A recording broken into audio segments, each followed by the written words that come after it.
Thank you for joining us. This is, of course, TNT, the Great British Wrestling podcast for Great British Wrestling.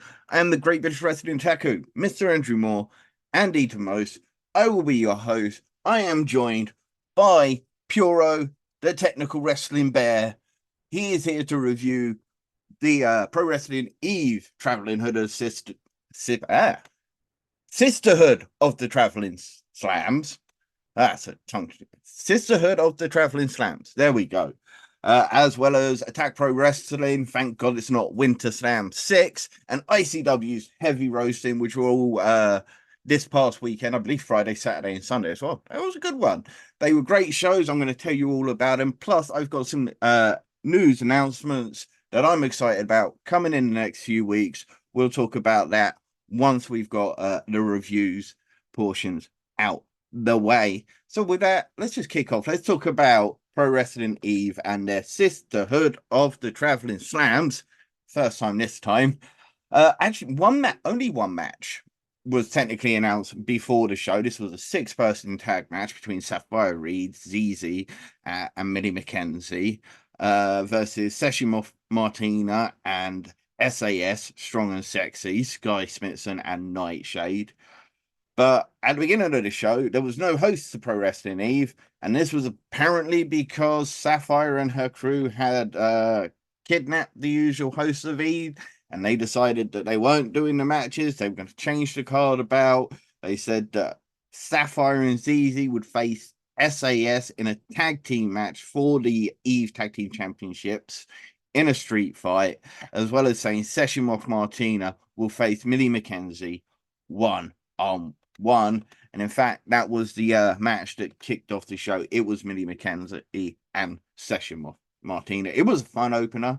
Session being a much more serious at the moment going forward. She is angry at her former daughter in wrestling, Millie McKenzie, who betrayed her and joined the under 25 crew of Sapphire and ZZ. Maya Matthews is originally as well. Of course, Maya Matthews has taken a step back from the ring. So it's just 3 people. I believe they're going as Generation Z, or it might be just ZZ's nickname. Not quite sure. Either way, it was a fun opener. There was interference from Sapphire and ZZ. SAS came out. The distraction meant that Seshimov was actually able to roll Millie up for the win. Big win for Seshimov in Pro Wrestling Eve. And Millie McKenzie and ZZ and Sapphire were left frustrated after the opening. We had a quick segment that featured the gals, Debbie Keitel, Anita Vaughn, as well as Pro Wrestling Eve promoter Dan, who was also doing hosting duties and commentating duties all at the same time. Bless his heart.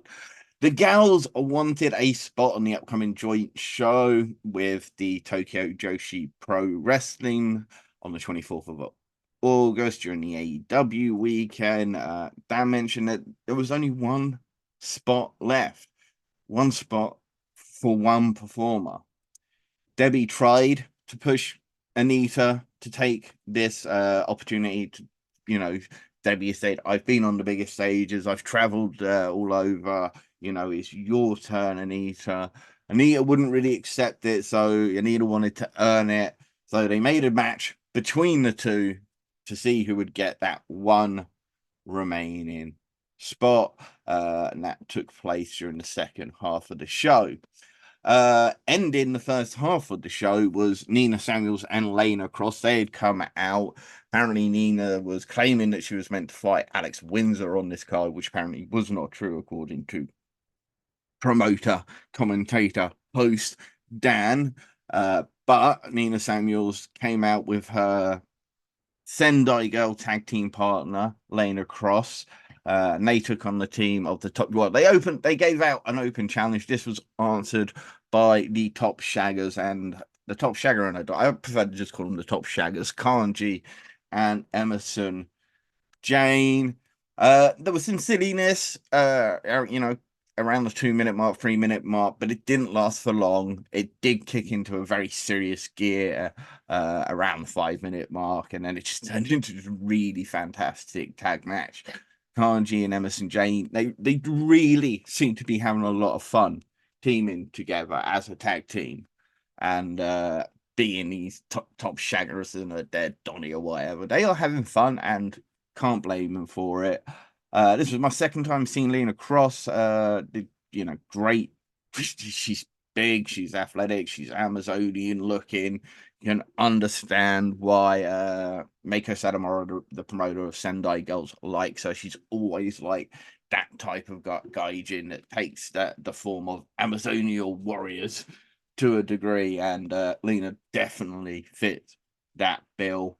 Nina Samuels and Lena Cross, they did so well working together. Isolation, great tag team wrestling. At the end of the day, I absolutely loved this match. Came down to the wire as well. Quick little pins. We were down to the last seconds of the 20-minute match, and yeah, fair play. They were cutting it close, but they drove home exactly what they wanted to with this show, and yeah, really enjoyed this match. Second half of the show, we kicked off. It was Anita defeating Debbie Keitel to get that one spot. We knew Debbie wanted to give that spot to Anita, and Debbie had to do a lot to try and rile up Anita so that she would give it all she has in the match to because Anita wanted, so Debbie really had to push her. I think they could have pushed a bit more, could have added some heat, could have really tried to make it look like Debbie was going to possibly even betray her, but it was still a very good match. There was some great technical wrestling in it, some great back and forth spots, so do love it. In the main event, already 4 matches on a card. SAS, Strong and Sexy, Nightshade, Sky Smithson, Tag Team Championships on the line, Street Fight, Sapphire Easy. This was fun. It was chaotic. There were some great spots. There was a couple of scary moments from the ZZ Powerbomb from Session Moth Martina to Nightshade hitting a double Samoan drop that were close. But it was they pushed each other to the limit. There were some really good sessions. Millie tried to interfere. Session Moth came out. They fought off to the back. They tied Nightshade up and just beat down Sky Smithson, but Sky Smithson wouldn't quit. It was a good match. I enjoyed it. As I say, a couple of scary moments, but overall, really, really good. So show overall, as I say, there were only 4 matches, so it's really hard to give it a massive push of. There were some audio issues at the beginning of the product, and the no commentary during the main event as Dan was busy doing crowd control, and it does hurt an overall viewing experience just a little bit. So but the in-ring, I can't let that take away what went down in the ring. Been given some of the scores that I gave out last week for the Pro Wrestling and Rev Pro UK shows. I don't think I can give it more than 3 sugars, and I'm sure people are going to be, oh, you don't like 3 sugars is a good score. Let me remind you of that, okay? 3 sugars is a good score. 4 sugars is an excellent score. 5 sugars, that's amazing. Okay, so bad shows I recommend you should go watch all 4 of these matches. You'll enjoy all 4 of them. But when compared to the other cards that I watched the week before, I can't feel like I can give it more than 3 sugars, but really recommend to go watch it. So, Puro, the Wrestle Bear, what did you think? Tell me what score you wanted to give it overall. 2.5. Okay. What was that about? He says that he is a technical wrestler. He loves pure wrestling. So he doesn't give high scores for gimmick up matches, such as street fights. While he enjoyed the street fight, he loves pure technical wrestling. He's going to give it 2.5 sugars. It's still a very good average score. But people, that's what they enjoy. I thought the chaotic match really added to the overall show.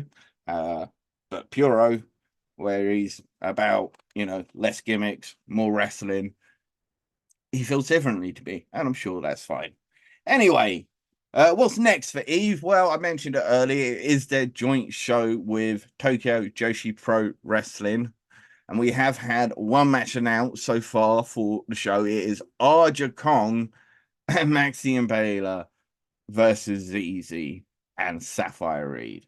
Because, of course, ZZ and Sapphire Reed, they didn't really take the loss like good sports people. They tried to attack both Nightshade and Nightshade and Sky Smithson after the match, at which Sky Smithson has got on the mic, talked about the fact that Nightshade had worked in Tokyo Joshi Pro and that they had had words with a few people at Joshi Pro and they had pushed this match through and they have chosen for Sapphire and ZZ to face the wrath of Arja Kong and Maxi Impaler.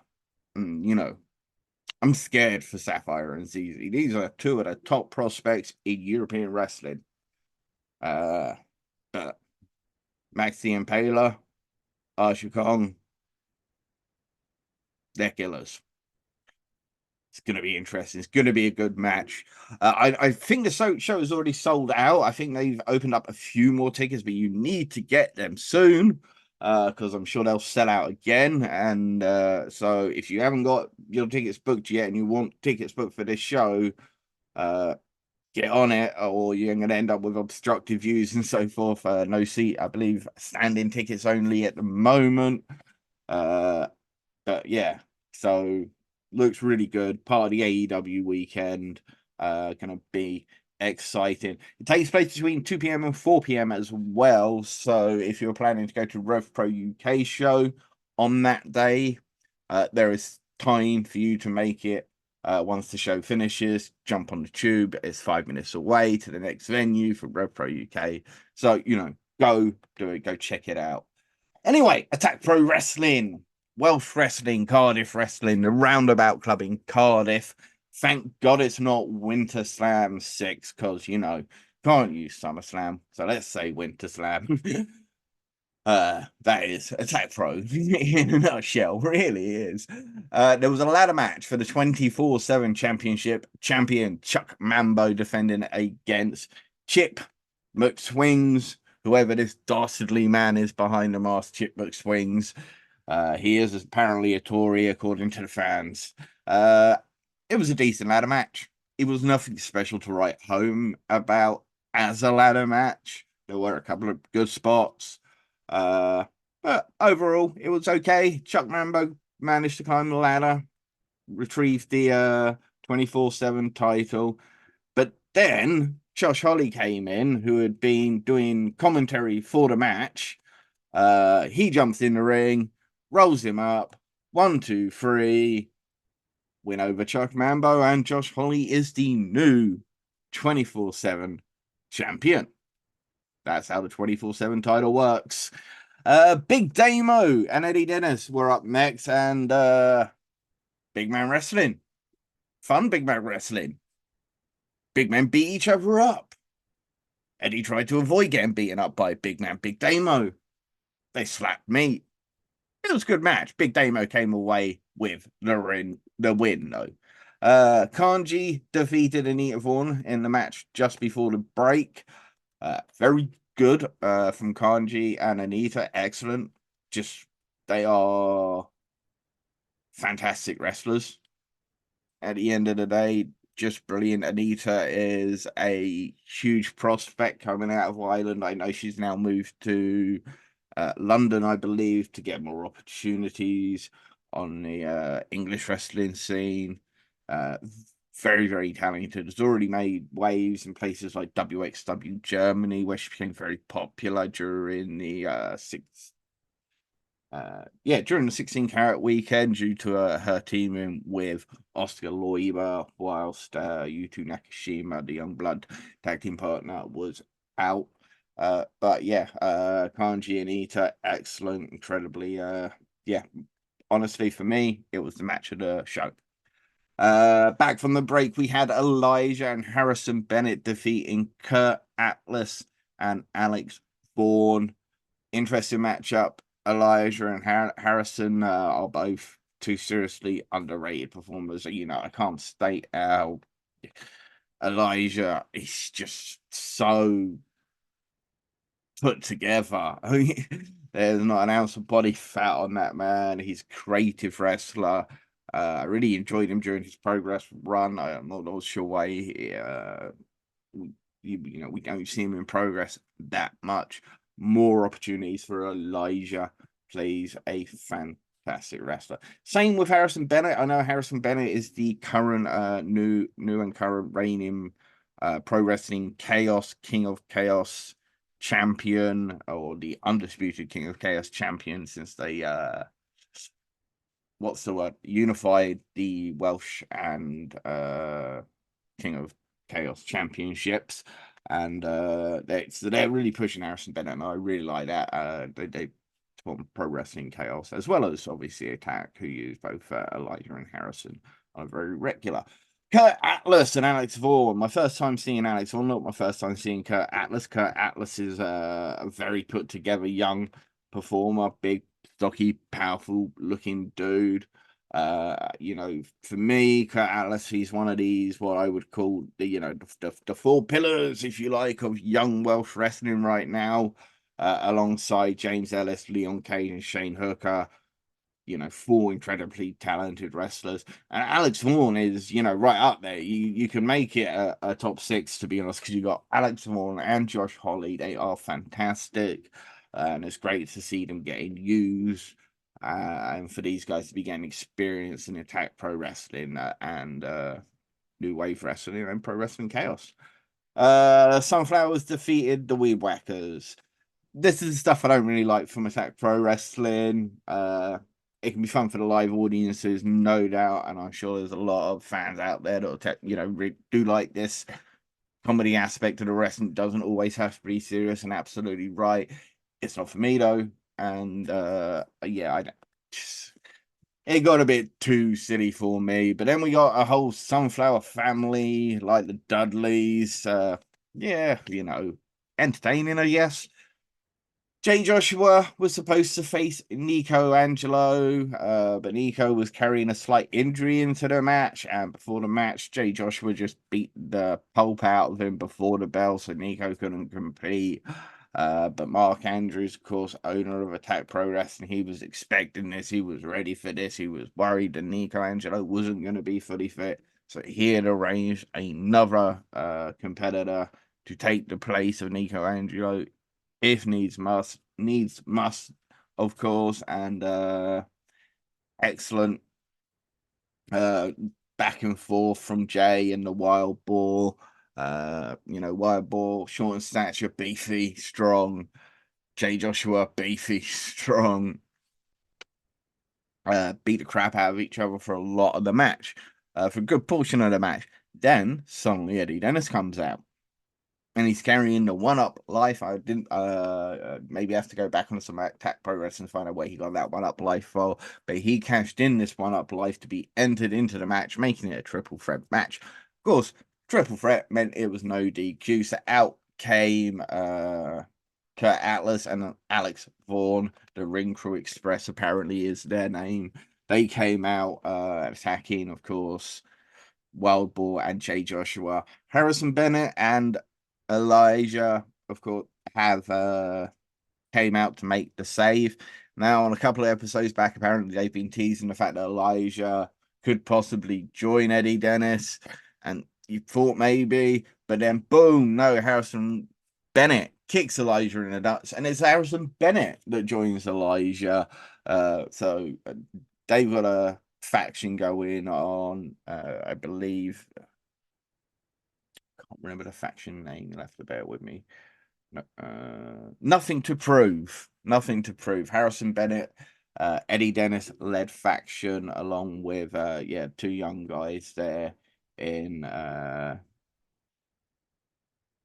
Kurt Atlas and Alex Vaughan. Awesome little faction for Attack Pro Wrestling. It was a good show. There were some good matches. I like the young talents coming through at Attack Pro Wrestling. Definitely like to see that. I don't know if it was just missing a little bit of edge to it. I like the factions with Eddie Dennis. Overall, though, I would give it 3 1/4 sugars for me. I think 3 1/4 sugars is absolutely a good score for this Attack Pro Wrestling show. 6 matches, of course, one of which was not my liking. So I'm going to give it a 3.25 score.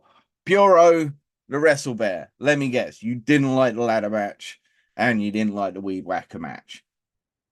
He says I'm right. Yes, absolutely. So what score do you give this? Puro the Wrestle Bear.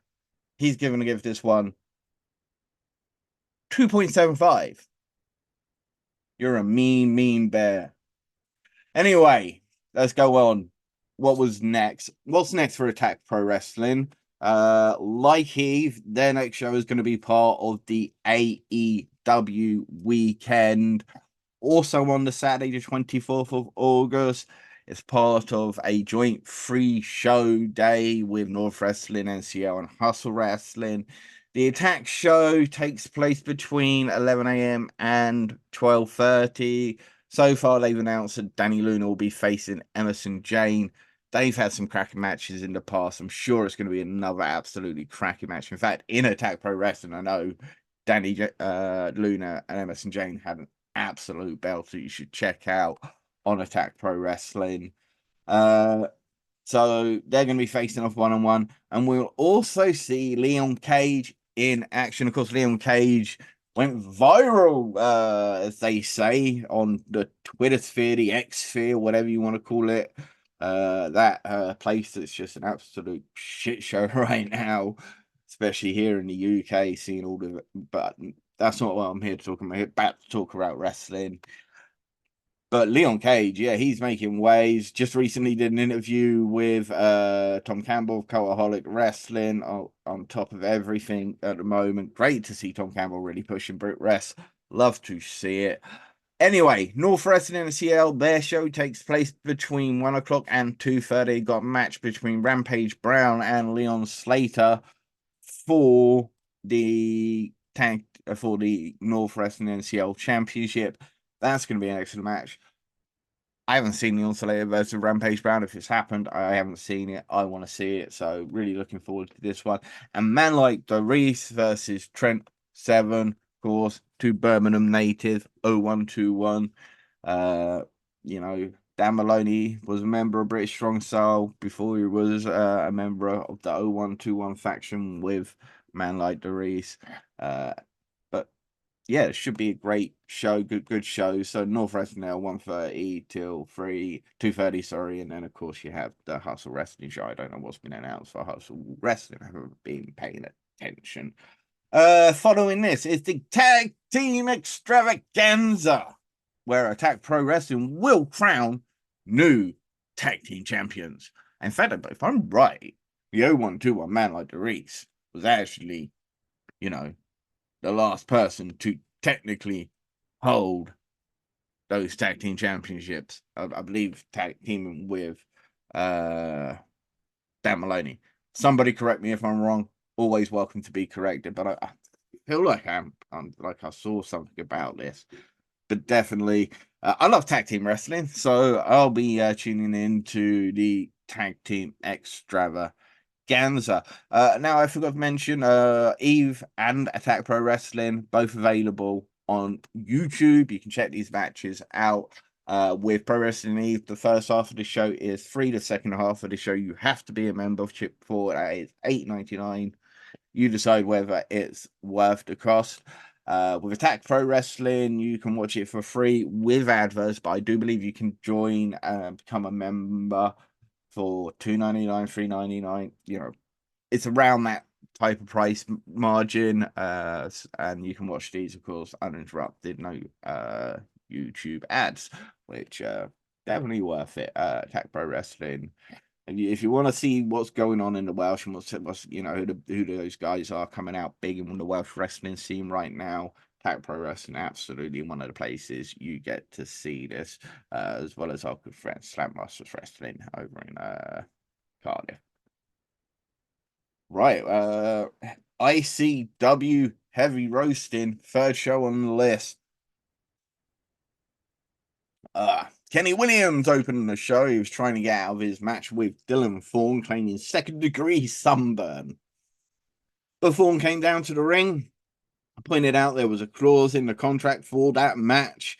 So if Kenny tried to get out the match where he would not be able to actually cash in the Square Go briefcase that he currently holds, he has to beat Dylan Thorne one-on-one before he could cash in this, before he can cash in the Square Go briefcase. Of course, these two were due to fight for the advantage in the Super Smoking Thunderball cage match, which I guess is their version of War Games, but with only 3 members on each team rather than the usual 4 or 5. Because it's probably because they've only got the 1 ring for the match, so should be really good. Kicking off the show proper, it was a match between Denise and Shay Monet. It's a bit of a weird match. It was okay. Denise won thanks to a lot of interference from Lee McRae. Afterwards, Shay got on the mic where he talked about an apparent relationship with Lee. Lee seemed a bit frustrated by this.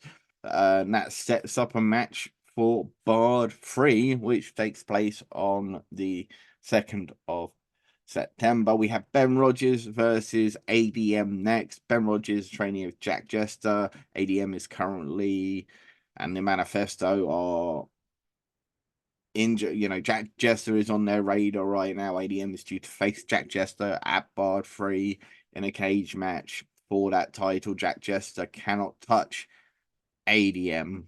ADM had brought his own ref to the match, apparent former disciple of ADM. In the end, the referee got taken out. There was a bit of a distraction. ADM thought he had the pin. Jack Chester came out to count in a referee shirt to count the pin, but it was like, ha, no, 2, screw you. Then Ben Rogers rolled ADM up, and Jack Chester quickly counted the 3 count, 1, 2, 3. Ben Rogers with a huge win over ADM. It was like the first time ADM's ever been pinned in ICW.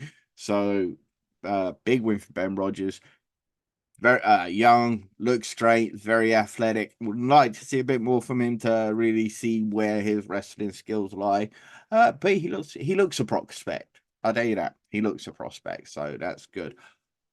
Arcade Violence and the Garvins had a segment ahead of their match at Barred 3, 2nd of September. This added some extra heat to the match. Showed that these two, you know, are really going to be rivalries. I know both of these guys will be wanting a shot at the tag team championships in the near future.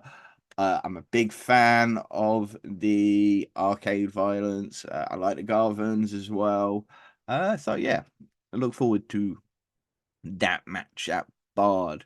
We had KOE, Adam King and Marcus King versus POD, the personification of destruction, which is Rampage Brown and Ashton Smith. You know, POD, they are just incredible. This was a really great match, really, really great. But then it just fell apart. Ended up in a no contest. Bit of a shame, but more on that later. Ben Rogers doing an interview backstage, jumped by masked men, apparently part of the Manifesto, ADM and his cronies, I guess. So Ben Rogers gets jumped backstage. Big Damo versus Aaron Echo, very similar to Big Damo versus Eddie Dennis. In fact, the Attack Pro Wrestling and ICW commentary teams made the exact same reference to King Kong versus Godzilla. So, you know, cliches in wrestling, eh?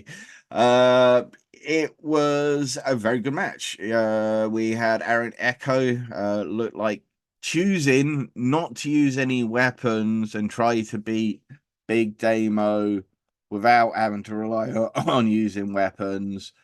Didn't work out for him. Big Damo got the win. But could we maybe see a turn for Aaron Echo? We'll have to wait and see. Backstage, we had KOE and POD. They're still scrapping from their match that got thrown out. Management pulls them apart and makes their match for Barred. September the 2nd for the tag team championships. KOE and POD trapped inside a steel cage. Good. Landon Riley and Stevie James wrestled to a draw. This was a good match that was unfortunately ruined by Theodoros, who knocked out both people and then placed their arms across each other. So it was a double pin draw because it was a number one contenders match for Theodoros's Zero G Championship. So he's like, there is no number one contender for the Zero G Championship. But Landon and Theodore and Stevie James, they aren't going to take this laying down. They said that they still wanted to carry this on. They wanted to go and find out who will be the number one contender, setting up another match for Bard 3, September 2nd. Landon Riley, he's another one of these Jack Jester trainees. He looks great. He's athletic again. So another young star on the ICW upward trajectory. Like to see where Landon Riley goes with this. It's a good match, ruined by Theodoros. I'm a big fan of Theodoros, by the way. Backstage, Aaron Echo ran into Kenny Williams. Of course, they're going to be partners in alongside Theodoros as they face Krieger, Dylan Thorne, and Grado in that super smoking Thunderbolt match at Bar 3. Got a little bit heated between the two pair. Aaron Echo may possibly turn on Kenny Williams in September to cost him the match and give the win to Thorne, Grado, and Krieger. Kenny Williams beats Dylan Thorne in the main event. Of course, the match had to go through. This was an excellent match. Of course, Kenny Williams, he does cheat to get a scramble win. I think it was feet on the ropes. I can't remember. I pushed so much wrestling, but it was a really good match. Kenny Williams has really become out that standout star heel in ICW right now, the scum of the earth, leaning into his last role with NXT UK as, what was it, the cockroach or something like that he was calling himself at that point. He's a good star. I know they're under new management as a rebuild. ICW would definitely hit harder than most other promotions due to NXT UK. There's a dissolvation of NXT UK and losing so many of their top stars, the Coffees, Wolfgang, Nikki Cross. There are more. Kaylee Ray, Isla Dawn, a lot of Noah Bar, big stars that they have lost. And of course, Leighton Buzzard moved down back to Bristol so he could wrestle more in England. Ian Skinner, I think he's moved from Edinburgh to York. Now he's finished university. He's getting huge opportunities. Don't seem to see him in ICW at the moment, which is very much a shame. Same with the guys like Kez Evans, Daz Black, and Craig Anthony. Three guys who I really thought during the WWE Network era of ICW were guys that could really push the company forward. Along with guys like Dylan Thorne and Lane Buzzard. But I mentioned Lane Buzzard, he's already gone. They've still got some old heads about, Krieger and Jack Jesser being obviously the standouts there. Wee Man still about, bringing in Big Damo on the occasion. Of course, big ICW star, Rampage Brown, Ashton Smith. So there's a build, and you can see a couple of good young talents coming through in the likes of Landon Riley and Ben Rogers. So be interesting to see kind of where this goes. Speaking of that, actually, Ben Rogers, after the match between Kenny Williams and Dylan Thorne, ADM brings out Ben Rogers, beats into a pulp. Jester, who cannot touch ADM, Dill Bard tries to get Landon Riley to help Ben Rogers. This doesn't work out. ADM basically kills him. Then apparently ADM can actually touch Jester because he then lays out Jester. Kenny Williams, he goes to cash in that Square Go briefcase, but ADM was like, oh, no, no, no. You're not doing that. You're not doing that right now. So the show kind of ends up with Williams and ADM just staring each other down, really. Overall, my thoughts on this show, it did feel like it took a while to really get going, but once it did get going, it was a very good show. Two non-finishes on one card. Yeah, I'm not so big on that. It did set up more matches for Bard 3. I think that was really the idea of this show. At Bard 3, they're set for decent size venue tickets. I believe they're sold out for it. I know it's much larger than their usual spot at the garage for Bard. And as far as I'm aware, things are going very well. Ticket sales wise for ICW. So that's, great to hear overall. And ICW Bard absolutely looks like it's going to be a great match. Of course, every match will be in a steel cage. We're going to have Shay Monet versus Lee McRae. Should be good. Landon Riley versus Stevie James. Arcade Violence versus the Garvins. KOE versus POD. Jack Jester versus ADM for the ICW World Title. Rio versus Lana Austin for their for the ICW Women's World Title. A six-man smoking Thunder Brawl with Kenny Williams, Theodoros, and Aaron Echo versus Dylan Thorne, Grado, and Prager. So should be an excellent show to look forward to. Definitely, yeah, to be honest, that's a very, very solid car. The ICW, the heavy roasting show, I would give a solid 3.5 sugars out of 5. What about you? Puro the Wrestle Bear. You didn't like the two non-finishes. IDCW is not your favorite, but you're going to still give it 3.25. So your first half decent score today, Puro the Wrestle Bear. Ask me, he's been a bit unfair, but he likes what he likes. He's about the technical wrestling. He loves the pure wrestling. But there were some really exciting matches on this card, and some great tag team matching between KOE and POD, despite non-finish. So I very much like the show. You can check that out on Triller TV Plus. You can see the shows live on Triller TV Plus for ICW shows. Triller TV Plus $7.99. ICW North Wrestling NCL. I believe Shotgun to the Top for WXW Germany is going to be streaming live, and of course you get all the GCW shows as well. So it's well worth its price. Around $7.99, I'm pretty sure, for Triller TV. Right, some announcements from the past week, matches, upcoming shows that I am feeling excited about, that I think you guys should know about. New Generation Wrestling, NGW, have announced their next show, which is Collision Course, 8th of September in Hull, announcing that champion Rampage Brown will be in action, as well as the likes of Scotty Rourke, Rio, Brady Phillips, Nathan Cruz, Miles Kamen, and more. The show will also feature a tournament to crown NGW Tag Team Champions. I hear lots of good things about NGW, stories, angles, so forth. I'm not quite sure. I think they're beginning to put out matches now on YouTube. But as far as I'm aware, I'm not sure where they're putting out full shows. That'd be my only down point to NGW. But I hear a lot of good things about it.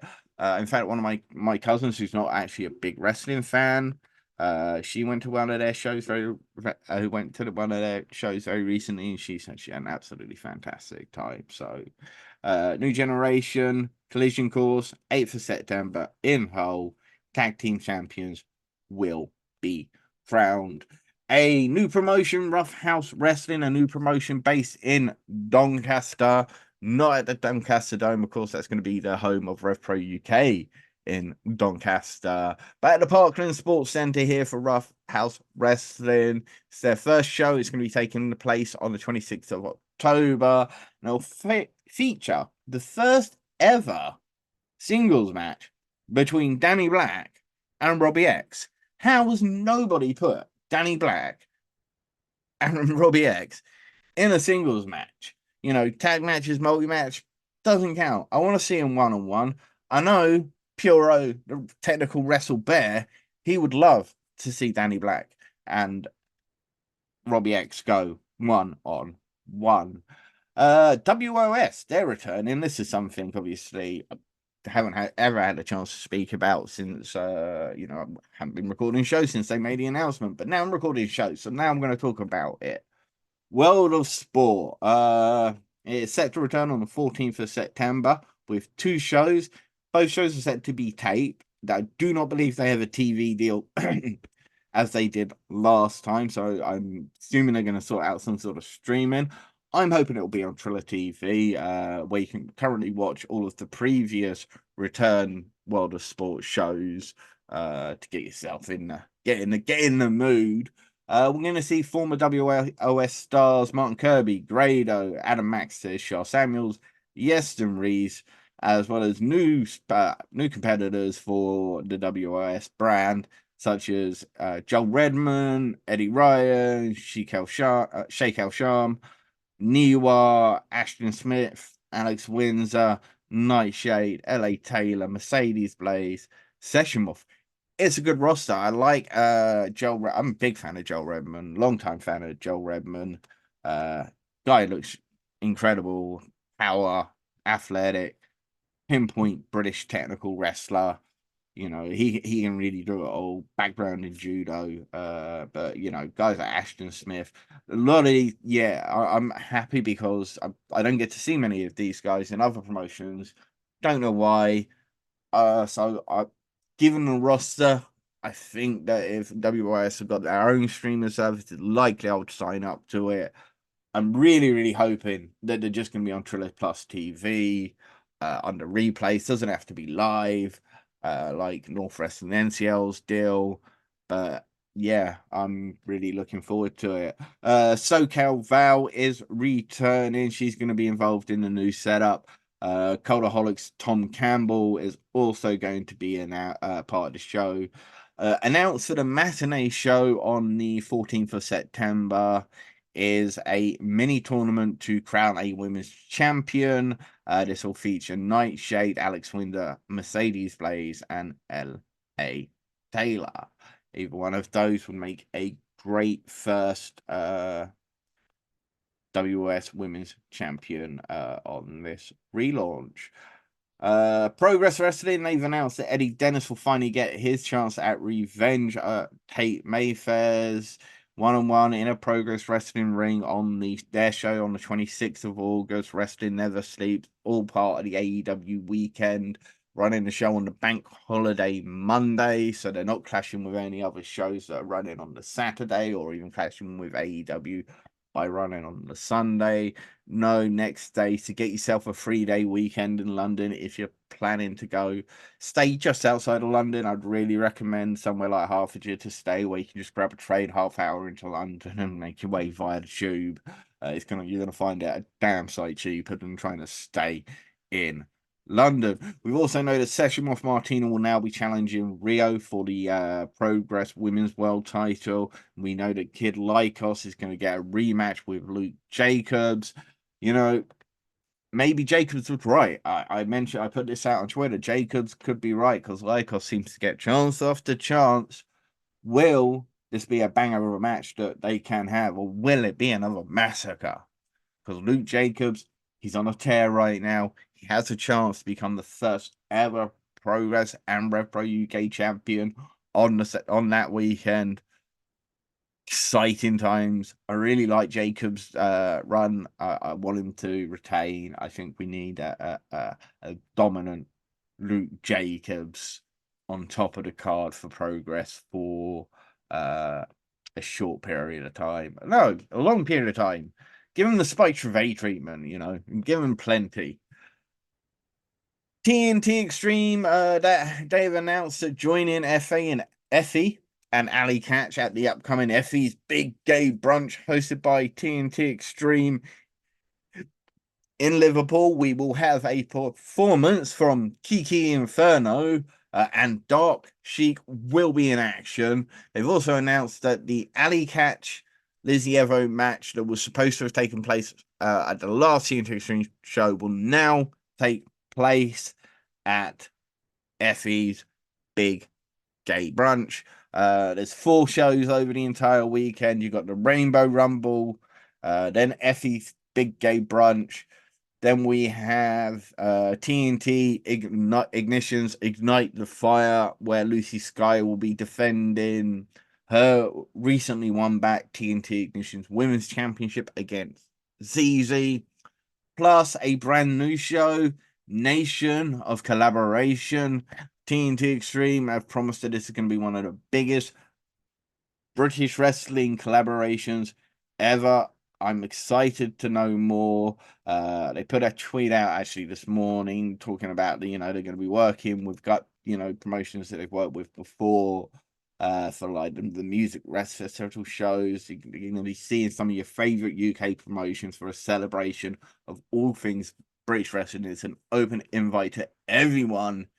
Apparently, I'd like to see Pro Wrestling Chaos. I'd like to see North, some Attack Pro Wrestling, some of the other local Liverpool promotions as well, Infinite, Wrestle Island, other promotions and such that should definitely get involved. So looking good. I'm gonna speak on collabs. New Wave Wrestling and Pro Wrestling Chaos. They're collabing once again for Echoes in the Valley 3. Announced so far, we've got Wild Boar versus Elijah, plus Subcultures, Flash Morgan Webster, and Danny Luna versus Harrison Bennett. No, sorry.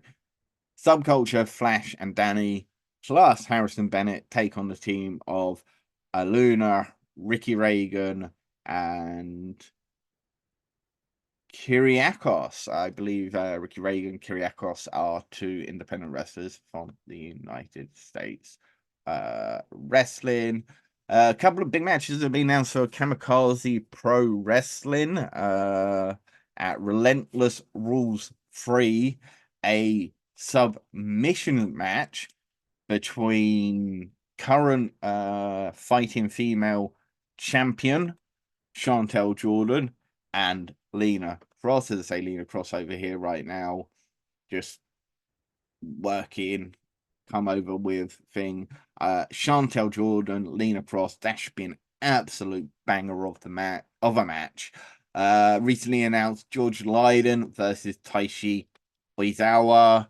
Oizawa's, a big fan of pro wrestling, knows Oizawa. It's a lot of potential in that young man, very athletic. George Lydon is a fantastic young wrestler. George Lydon is too young to die.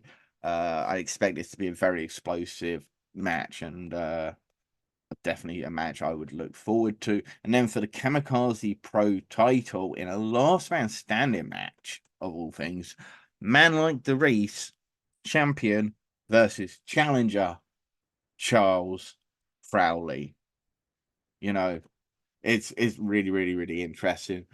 Before I sign off, I want to just give a shout out to Tamar Community Wrestling, promotion run by Omega Luke. Tamar Community Wrestling, all the way down in the southwest, the Plymouth area. They are a non-profit wrestling promotion, very much like Sacrifice Pro Wrestling.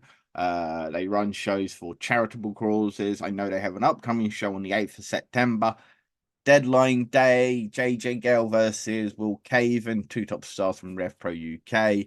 Country, Big Josh Knott and Alexander Gray, 2 great performers from Reach Pro Wrestling Academy, where Omega Luke was training.